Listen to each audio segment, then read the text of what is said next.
They don't hate you because you're weak. They hate you because you remind them of what they refuse to become.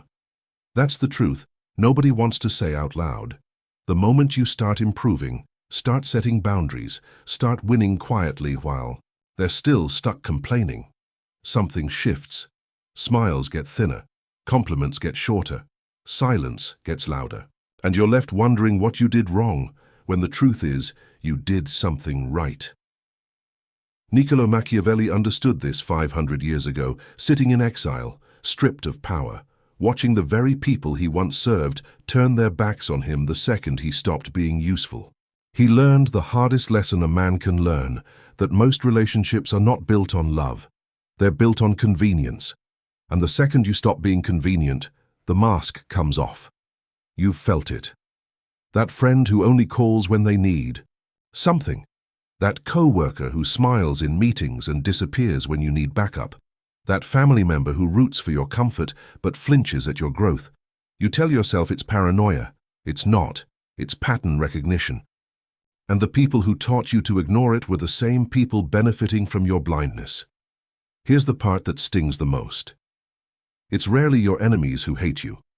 Enemies are honest. You know where you stand with them. It's the people close to you.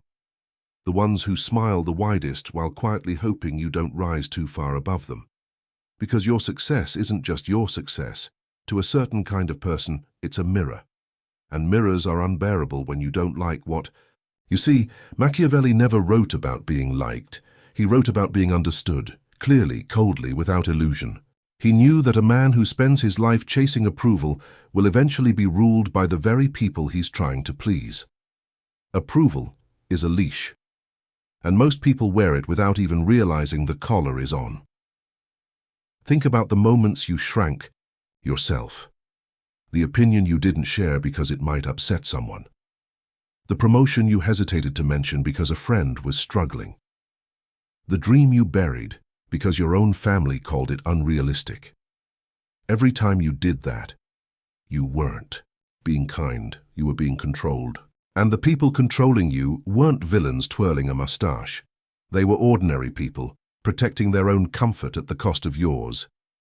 This is the dark truth about human nature that Machiavelli refused to look away from.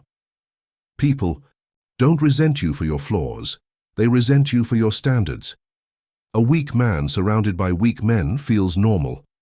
But the moment one of them starts waking up early, cutting off toxic ties, saying no without guilt, the whole group feels the shift. And instead of asking themselves why they haven't changed, they'll quietly decide there's something wrong with you. You were taught that if people don't like you, you must have done something bad. But sometimes the opposite is true. Sometimes you were simply too honest for people who needed you to lie, too disciplined for people who needed you to stay lazy with them, too self-respecting for people who needed you to stay small so they could feel tall. Here's where it gets even more uncomfortable. This isn't just about other people. It's about you, too. Somewhere inside you, there's a part that resents anyone, doing what you're too afraid to do. The friend who left the relationship you're still stuck in. The co-worker who quit the job you keep complaining about. If you're honest with yourself, some tiny part of you didn't celebrate them. Some tiny part of you resented them. That's not evil. That's human. But if you don't name it, it will quietly run your life, dressed up as opinions, gossip, and passive judgment. Machiavelli's genius wasn't cruelty. It was clarity. He refused to pretend people were purely good, because pretending gets you betrayed. He said it plainly. Men will always disappoint you if you expect them to act from goodness alone. Expect them to act from self-interest, and you'll never be shocked again. This isn't cynicism. This is armor. So why does everyone secretly hate you? Because you exist as a standard they didn't choose to meet. Because your discipline exposes their excuses. Because your silence when provoked exposes their need for chaos. Because your growth is a slow, quiet accusation against every person who chose comfort over change. And here's the twist most people never see coming. You don't fix this by becoming smaller. You don't fix it by apologizing for your progress, or dimming your light so the room feels comfortable again. That only delays the inevitable, and it costs you years you'll never get back. The people who truly matter will not resent your growth. They will either rise with you, or they will quietly step aside. Both outcomes are fine. Both outcomes are honest. Machiavelli didn't build his philosophy around being loved by everyone. He built it around being respected by those who mattered, and being unshaken by those who didn't. That's the shift you need to make. Stop auditioning for approval from people who only liked you when you were struggling. Stop shrinking to keep the peace with people who were never truly at peace with themselves. There's a moment every strong person faces. The moment they realize that growth is lonely by design, not because people are inherently evil, but because change separates. It separates you from old habits, old comfort zones, and yes, old relationships that were built on your smallness. That separation isn't punishment.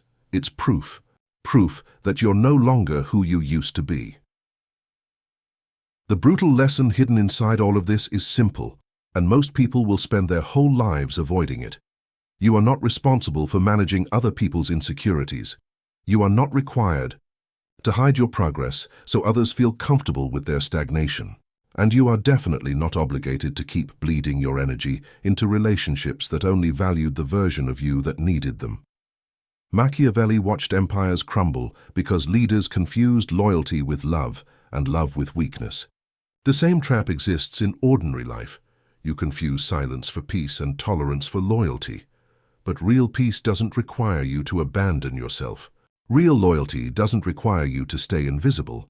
So the next time you feel that cold shift in the room, that tension when you mention your goals, that awkward silence when you share good news, that subtle distance from people who used to feel close, don't shrink, don't apologize. Recognize it for what it is, not proof that you did something wrong. Proof that you're becoming someone they weren't ready for. This is the final truth, and it's the one that will change how you move through the world if you let it. You were never meant to be liked by everyone. You were meant to become someone real, someone solid, someone who no longer needs a room full of approval to know their own worth. The people who hate you in silence were never truly on your side, and the sooner you accept that, the sooner you stop bleeding for people who were only ever drawn to your bleeding. Growth will always cost you an audience, but it will never cost you yourself. And in the end, that's the only person you were ever required to keep.